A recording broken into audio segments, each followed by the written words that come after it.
बहुत सारे व्यक्ति स्वर विज्ञान में वीडियो के माध्यम से, यूट्यूब एवं अन्य सोशल मीडिया के माध्यम से, पुस्तकों के माध्यम से, कोर्सेस और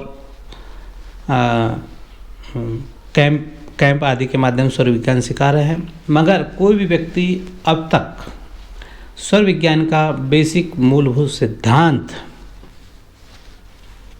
क्या है यह कोई नहीं बता पाता है।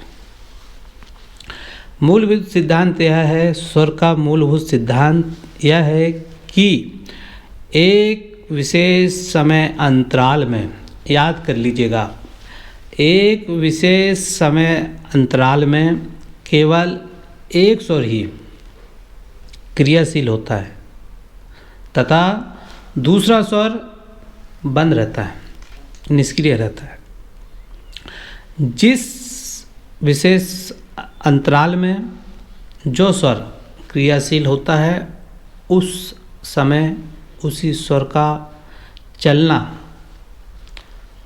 कहते हैं और उसी स्वर का प्रभाव समस्त ब्रह्मांड और क्रियाकलापों में देखने को मिलता है।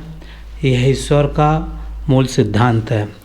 अलग अलग स्वर में अलग अलग क्रियाकलापों का वर्णन मिलता है। तो प्रातःकाल उठते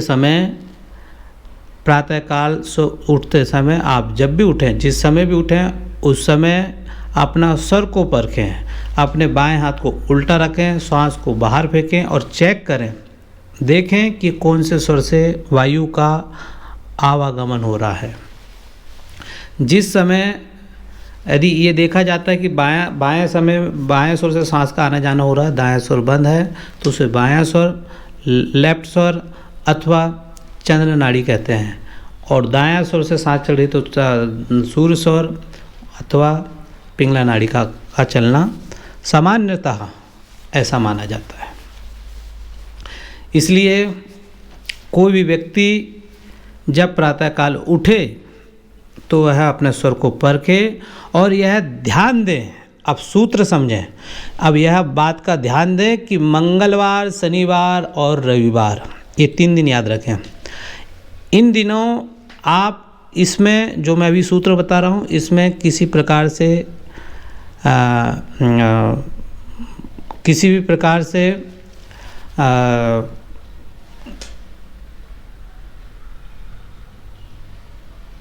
तिथि का, किसी भी प्रकार से तिथि, पक्ष आदि की गणना नहीं होगी। केवल यहाँ दिनों का ही देखा जाएगा, केवल दिनों को ही देखा जाएगा, दिनों को ही समझा जाएगा।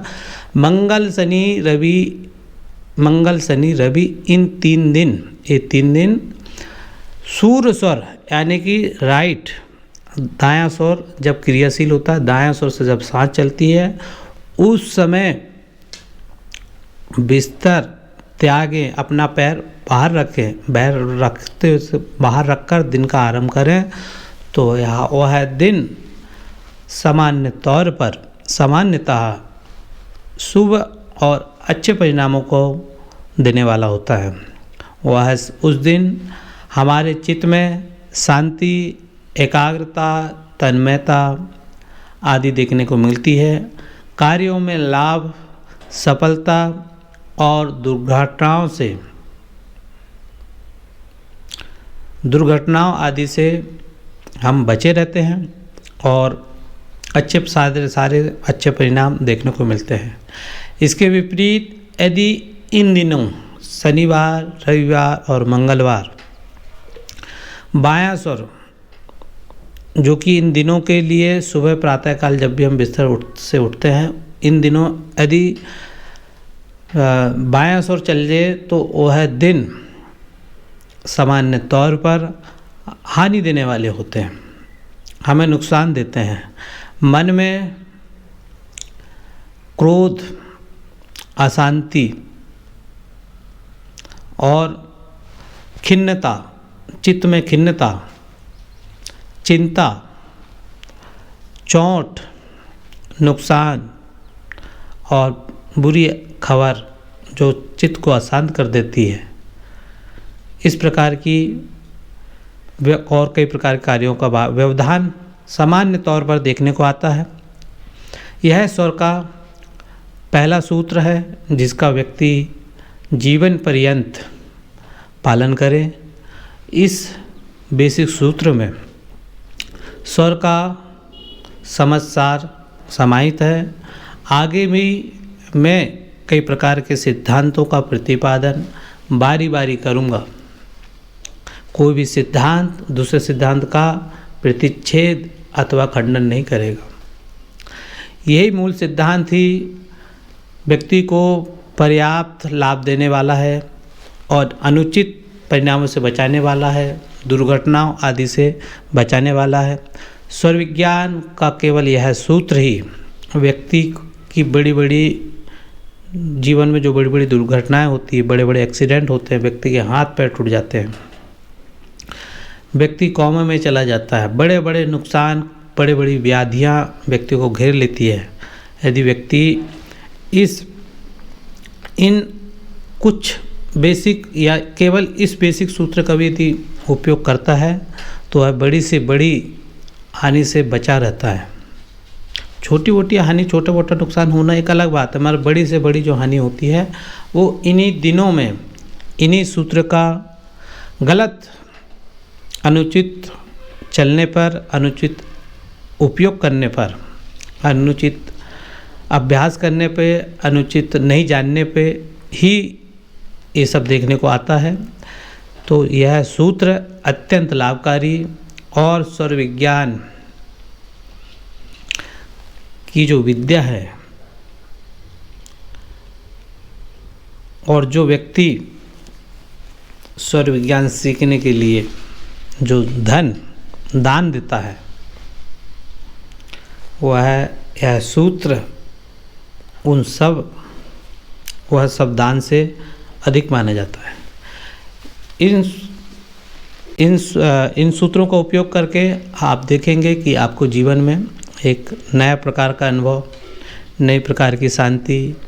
पहले संसार में हम काम कर रहे हैं, कई प्रकार के काम करते हैं, कई हमेशा उलझन, बेचैनी, अशांति, रुकावट, परेशानी और अच्छा करने के बाद भी